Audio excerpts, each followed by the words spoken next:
तो plant physiology में हम लोग पहुंच गए चैप्टर नंबर 15, चैप्टर 15। चैप्टर 15 है हमारा plant growth and development. Plant growth and development, ये चैप्टर हमको आज शुरू करना है। ठीक है, तो हम लोग सबसे पहले समझते हैं कि ग्रोथ क्या होता है और डेवलपमेंट क्या होता है। तो ग्रोथ के बारे में जब भी हम बात करते हैं तो ऐसा लगता है कि किसी की साइज में इंक्रीजमेंट हो रहा है। हाँ, किसी की साइज में इंक्रीजमेंट हो रहा है। क्या केवल साइज में कुछ भी हो सकता है? वो लेंथ हो सकता है, एरिया हो सकता है, मास हो सकता है, वॉल्यूम हो सकता है। लेंथ, एरिया, मास या वॉल्यूम में इंक्रीजमेंट होना ग्रोथ जैसा दिखाई देता है। ऐसे लगता है कि कुछ समथिंग इंप्रूव हो रहा है, डेवलप हो रहा है, नया कुछ बन रहा है। तो ये ग्रोथ कहलाता है। प्लांट में पढ़ रहे, इसका मतलब प्लांट की या तो सेल या प्लांट का टिश्यू या प्लांट का कोई ऑर्गन जिसकी लेंथ या एरिया या फिर उसका मास या फिर उसका वॉल्यूम अगर इसमें इंक्रीजमेंट होता है तो वो प्लांट की ग्रोथ कहलाएगा। केवल इतना अगर आप पढ़ेंगे तो कुछ गलत हो रहा है। इसमें ये जो कुछ भी इंक्रीजमेंट हो रहा है, ये इंक्रीजमेंट होना चाहिए due to metabolic process. Due to metabolic process, वहां एनर्जी खर्च होना चाहिए, एनर्जी वहां यूज होना चाहिए, प्लांट का एटीपी खर्च होना चाहिए। अगर मेटाबॉलिक प्रोसेस के द्वारा ये अगर इंक्रीजमेंट हो रहा है तब ही उस इंक्रीजमेंट को हम ग्रोथ कह सकते हैं। बात समझ में आ रही है? तो ग्रोथ को कैसे डिफाइन कर सकते हैं? Growth is the permanent increment. एक शब्द और जोड़ना पड़ेगा, परमानेंट। ग्रोथ केवल तब बोलेंगे कि अगर वो लेंथ इंक्रीज हो गई तो परमानेंट होना चाहिए। ऐसा ना हो कि बाद में वो फिर से कम हो जाए। अब मान लीजिए एक प्लांट की सेल है, ठीक है, आपने उसको हाइपोटोनिक सॉल्यूशन में डाल दिया। हाइपोटोनिक सॉल्यूशन में क्या होगा? सेल के अंदर पानी भर जाएगा। क्या एटीपी खर्च हुई? नहीं हुई, लेकिन वॉल्यूम तो इंक्रीज हुआ। एक सेल पहले छोटी थी, वॉल्यूम बढ़ के बड़ा हो गया। पहली बात, यहां पर कोई एटीपी खर्च नहीं हुई, इसलिए इसको हम ग्रोथ नहीं कह सकते। नंबर 2, ये परमानेंट इंक्रीजमेंट नहीं है। अगर इस सेल को वापस हम हाइपरटोनिक में रख देंगे तो फिर से ये छोटी हो जाएगी। मतलब ये तो रिवर्सिबल चेंज है। ग्रोथ केवल तब बोलेंगे जब वो परमानेंट चेंज हो, उसको वापस दोबारा छोटा नहीं किया जा सके, तब हम उसको ग्रोथ बोलेंगे।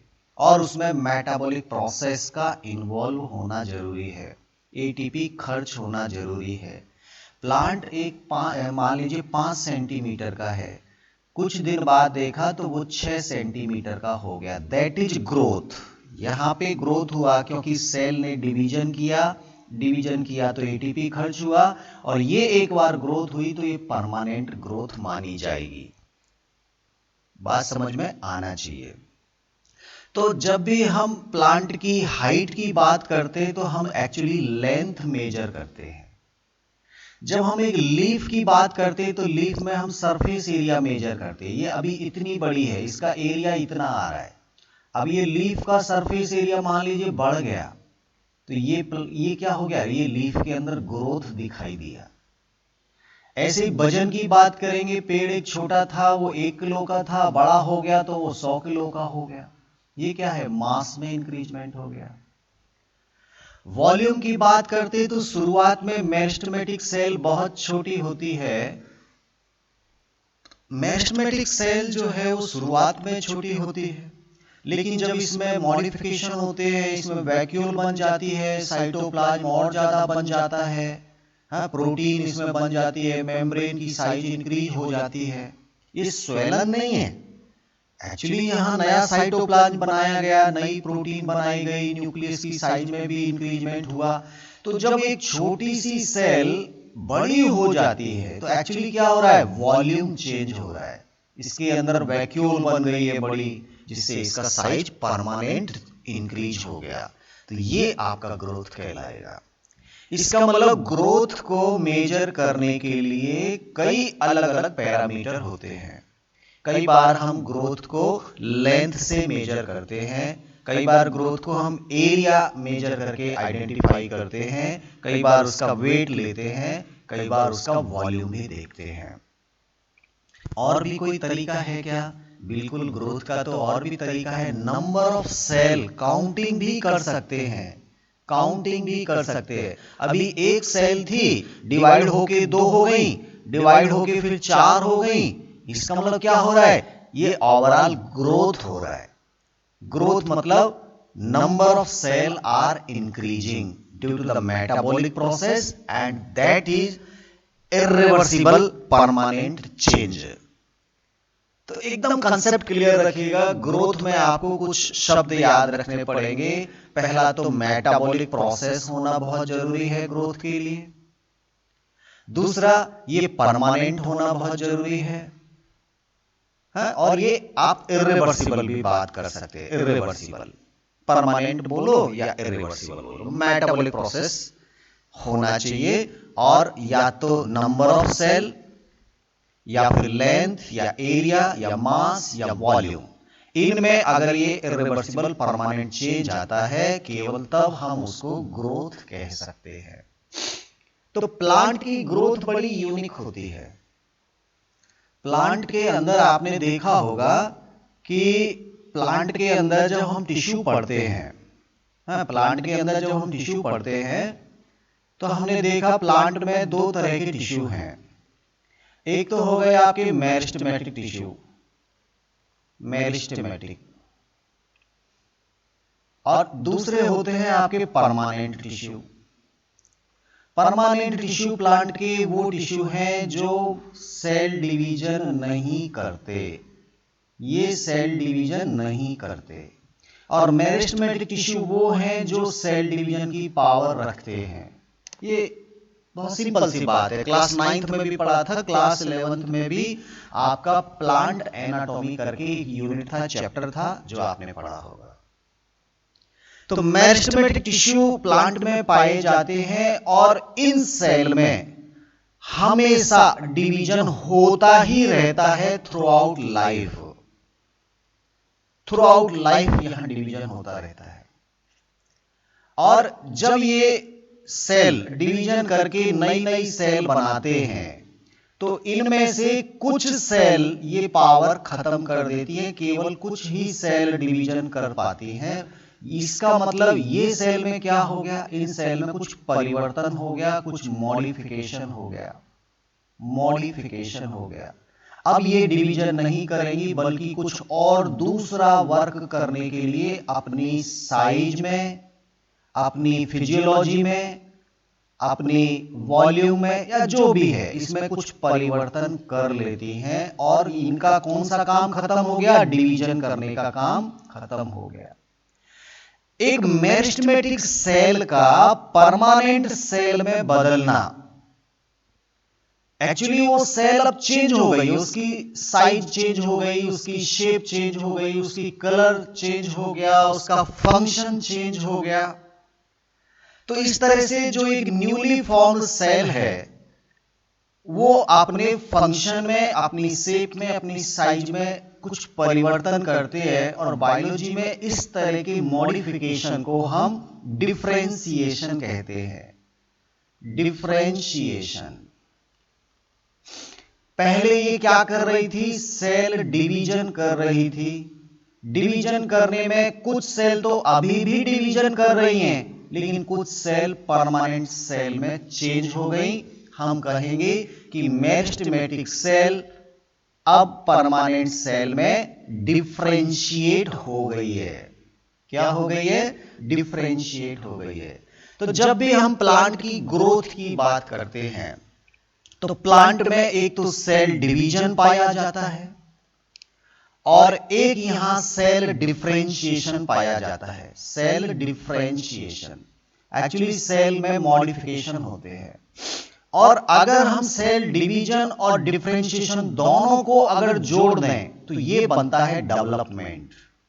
ये क्या बनता है? डेवलपमेंट। अगर सेल डिवीजन कर रही है तो ये केवल ग्रोथ है, केवल डिवीजन कर रही है तो ग्रोथ है, और उसके बाद वो डिफरेंशिएट हो रही है, उसकी साइज, शेप, फंक्शन, इनमें अगर वो परिवर्तन कर रही है तो ओवरऑल यहां कोई खास नया कुछ बन नहीं रहा है, लेकिन कुछ चेंज तो हो रहा है, कुछ मॉडिफिकेशन तो हो रहा है। वो मॉडिफिकेशन को बोलते हैं डिफरेंशिएशन। अगर हम नई ग्रोथ प्लस उन परिवर्तनों को जो हो रहे हैं प्लांट के अंदर, अगर उन दोनों को शामिल कर दे तो हमारा बनता है डेवलपमेंट। या फिर डेवलपमेंट को हम एक दूसरे शब्दों में क्या कह सकते हैं? देखिए, कोई भी प्लांट की लाइफ हो या कोई भी लिविंग हो, वो लाइफ शुरू होती है एक सिंगल सेल से। किससे शुरू होती है? सिंगल सेल से, जाइगोट से। जाइगोट से शुरू होता है। ये एक सेल है, ये 2 बन गई, फिर 4 बन गई, फिर 8 बन गई। ये धीरे धीरे बन रही है। अब इनमें से कुछ सेल आगे अभी भी डिवीजन कर रही हैं और कुछ धीरे धीरे परमानेंट टिश्यू बना रही। तो ये परमानेंट टिश्यू आपके बनते जा रहे हैं, कुछ लीफ बनेंगी, कुछ रूट्स बन जाएंगी, इस तरह से। तो एक सिंगल सेल से पूरा प्लांट बना। इसमें ये सेल तो अभी भी ग्रोथ कर रही हैं, डिवीजन कर रही हैं, लेकिन बाकी की सेल में क्या कोई परिवर्तन नहीं आ रहा? बिल्कुल आ रहा है। तो ओवरऑल ये जितने भी मॉडिफिकेशन प्लांट में हो रहे हैं, इन सब को हमको नाम देना पड़ेगा डेवलपमेंट। एक्चुअली प्लांट क्या कर रहा है? डेवलपमेंट कर रहा है। ठीक है, तो इसको दूसरे शब्दों में क्या बोलेंगे कि सीडलिंग से लेकर जब वो जर्मिनेशन हो रहा है, जर्मिनेशन आप और भी बढ़िया शब्द है, सीड के जर्मिनेशन से लेकर और प्लांट की डेथ तक जो भी परिवर्तन प्लांट में दिखाई देते हैं, उन सभी परिवर्तनों को हम डेवलपमेंट कहेंगे। थ्रू आउट लाइफ जो कुछ भी चेंज हो रहा है प्लांट में, दैट इज डेवलपमेंट। तो कहीं ना कहीं डेवलपमेंट में ग्रोथ तो हो ही रहा है, ग्रोथ तो हो ही रहा है, प्लस साथ में क्या हो रहा है? डिफरेंशिएशन भी हो रहा है। इसका मतलब जितनी भी ग्रोथ होती है वो सब एक तरह से डेवलपमेंट तो होते ही होते हैं, लेकिन हर डेवलपमेंट ग्रोथ हो ये कोई जरूरी नहीं है। गलत बोल गए सर आप, समझ में भी नहीं आ रहा है। देखिए, आप इसको समझिए कि development is the sum of growth plus differentiation. हर ग्रोथ कहीं ना कहीं एक तरह का डेवलपमेंट तो है ही है, लेकिन एक डेवलपमेंट, अभी सेल मान लीजिए ये राउंड में थी, अभी थोड़ा सा बस शेप बदल गया या केवल इसका फंक्शन बदल गया। अब बताइए कोई ग्रोथ हुआ क्या यहाँ पे? कोई खास ऐसा कोई चेंज नहीं हुआ। आप बोलेंगे सर कुछ तो हो ही गया। अच्छा, इतनी बड़ी सेल थी, अभी भी इतनी ही बड़ी सेल है, पहले वो डिवीजन कर रही थी, अब वो डिवीजन नहीं कर रही है। तो क्या यहाँ ग्रोथ दिखाई दे रही है आपको? ग्रोथ तो नहीं दिखाई दी, लेकिन इसमें परिवर्तन तो हुआ, मतलब डेवलपमेंट तो हो गया। पहले वो डिवीजन था, अब उसका फंक्शन बदल गया, मतलब डेवलपमेंट तो हो गया, लेकिन जरूरी नहीं कि यहाँ ग्रोथ हुआ हो। ये एक छोटा सा एक नॉर्मल ऐसे कंसेप्ट है, कोई खास बात नहीं है, आप ज्यादा परेशान मत होइए। अब मैं एक चीज और आपको समझा देता हूं कि प्लांट की जो ग्रोथ है वो बड़ी यूनिक है। प्लांट की जो ग्रोथ है वो बड़ी यूनिक है। यूनिक बोले तो इसको हम ओपन टाइप ग्रोथ कहते हैं, ओपन टाइप ग्रोथ। और जो एनिमल होते हैं, एनिमल की बॉडी की ग्रोथ कैसी होती है? क्लोज टाइप की होती है। एनिमल में जितनी बड़ी बॉडी बननी है, एक बार जितनी बड़ी बॉडी बननी है वो बन गई, उसके बाद और कोई ज्यादा इंक्रीजमेंट नहीं होगा। लेकिन प्लांट में हमेशा नई सेल डिवाइड होती रहेंगी, नई नई सेल बनती रहेंगी, पुरानी झड़ती रहेंगी, पुरानी पत्ती झड़ती रहेगी, नई और पत्ती बनती रहेंगी। ये जो मेरिस्टेमेटिक टिश्यू इसके पास है, उसके कारण थ्रू आउट लाइफ यहां ग्रोथ पाई जाती है प्लांट में। प्लांट की ग्रोथ कभी नहीं रुकती, इसलिए इसको हम बोलते हैं ओपन टाइप। और क्यों ये पाई जाती है? क्योंकि इसके पास मेरिस्टेमेटिक टिश्यू होता है, इसलिए प्लांट की ग्रोथ को हम ओपन टाइप कहते हैं। अब आपने जब मेरिस्टेमेटिक टिश्यू पढ़ा था तो ये भी पढ़ा होगा कि मेरिस्टेमेटिक टिश्यू तो 3 तरह का होता है। एक होता है एपिकल मेरिस्टेम, एक होता है इंटरकैलरी मेरिस्टेम, और एक होता है लेटरल मेरिस्टेम। ठीक है। एपिकल मेरिस्टेम जो होता है वो प्लांट की इनिशियल ग्रोथ करवाता है, टिप पे होता है, रूट टिप पे और शूट टिप पे। तो ये प्राइमरी ग्रोथ करवाता है। हाँ, ये ग्रोथ भी 2 टाइप की है, प्राइमरी और सेकेंडरी। पहली बार प्लांट में कुछ नया बनता है due to the apical meristem, इसलिए उसको बोलते हैं प्राइमरी ग्रोथ। इंटरकैलरी मेरिस्टेम है, ये नई नई ब्रांच बनवाता है, ये नोड पर पाया जाता है। स्टेम के ऊपर नोड इंटरनोड होते हैं ना, वहां पे एक्सिलरी बर्ड्स होती है, एक्चुअली वो इंटरकैलरी मेरिस्टेम है। वहां पर भी वो ब्रांच पहली बार नई बार बनी है, नई ग्रोथ है प्लांट की, इसलिए इसको भी हम बोलते हैं प्राइमरी ग्रोथ। इसको भी क्या बोलते हैं? Primary growth.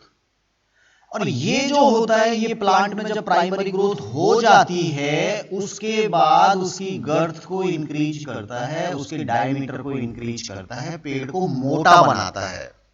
तो एक बार जब पेड़ बन गया तो प्राइमरी ग्रोथ तो हो गई, अब बाद में ये मोटा हो रहा है, ये बाद में मोटा हुआ, इसका मतलब ये जो ग्रोथ हो रही है वो सेकेंडरी ग्रोथ कहलाती है। तो प्लांट में प्राइमरी ग्रोथ होती है due to the apical and intercalary meristem, और सेकेंडरी ग्रोथ भी पाई जाती है जिसमें प्लांट की साइज, एक्चुअली उसका जो डायमीटर है वो बड़ा होता है, उसको हम बोलते हैं सेकेंडरी ग्रोथ, और ये होती है लेटरल मेरिस्टेम से। ठीक है। एपिकल मेरिस्टेम की खासियत क्या होती है? एपिकल मेरिस्टेम की सेल चूंकि लगातार डिवीजन करती रहती है तो उस साइज में छोटी होती हैं एपिकल मेरिस्टेम की।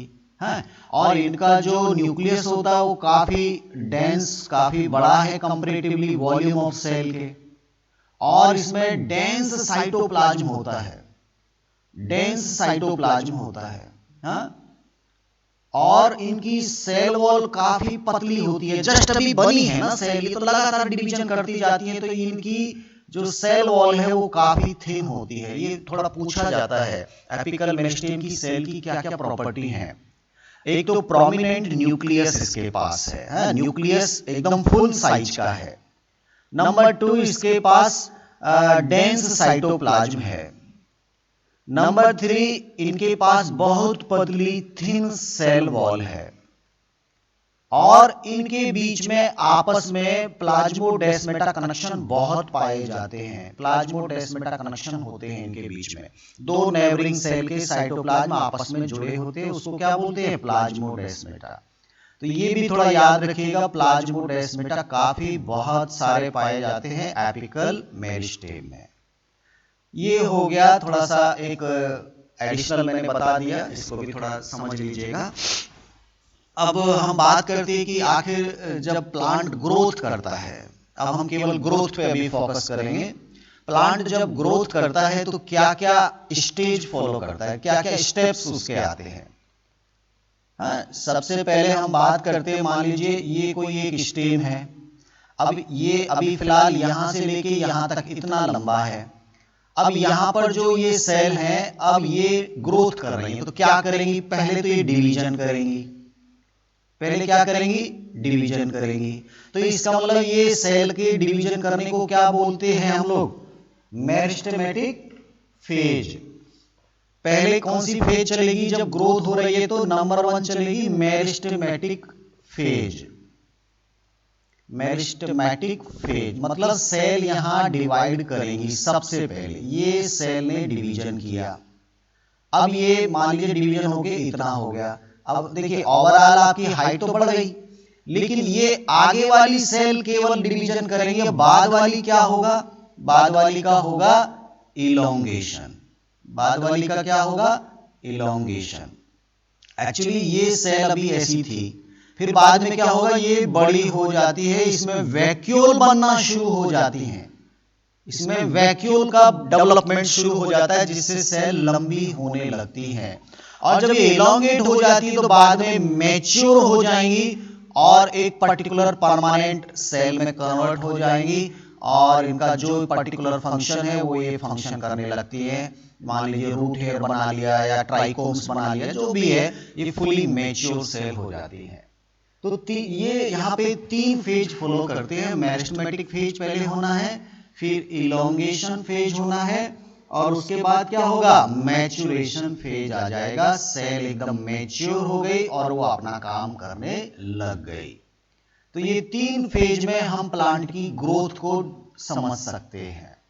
एक्चुअली प्लांट की लंबाई बढ़ गई, प्लांट की ग्रोथ हो गई, उस दौरान पहले वहां डिवीजन भी दिखाई दिए, सेल लगातार इलोंगेट भी हो रही, और फाइनली वो मैच्योर सेल में कन्वर्ट हो गई। तो ये तीनों फेज एक सीक्वेंस में फॉलो होती हैं जब भी प्लांट ग्रोथ करता है। अब ग्रोथ को अलग अलग पैरामीटर से हम मेजर कर सकते हैं। कई बार हम लेंथ मेजर करते हैं, कई बार हम मास मेजर करते हैं, कई बार एरिया मेजर करते हैं। There are so many parameter to measure the growth. इसका मतलब ग्रोथ एक मेजरेबल क्वांटिटी है, इसको नापा जा सकता है। कई साइंटिस्ट ने ऐसे ऐसे डिवाइस बनाए जिनसे प्लांट की ग्रोथ को मेजर किया जाता है। ठीक है, तो आज काफी थोड़ा लेट हमारा क्लास शुरू हुआ। आज केवल यहीं पे रोकते हैं, और उसके बाद अगली जब क्लास शुरू होगी तो हम बात करेंगे कि आखिर ग्रोथ किस हिसाब से होती है, ग्रोथ की रेट क्या होती है प्लांट में, हम ग्रोथ रेट की बात करेंगे। हाँ, ये काफी इंपॉर्टेंट टॉपिक रहेगा, तो कल की क्लास में हम लोग ये सब डिस्कस करेंगे। ठीक, ओके, बाय।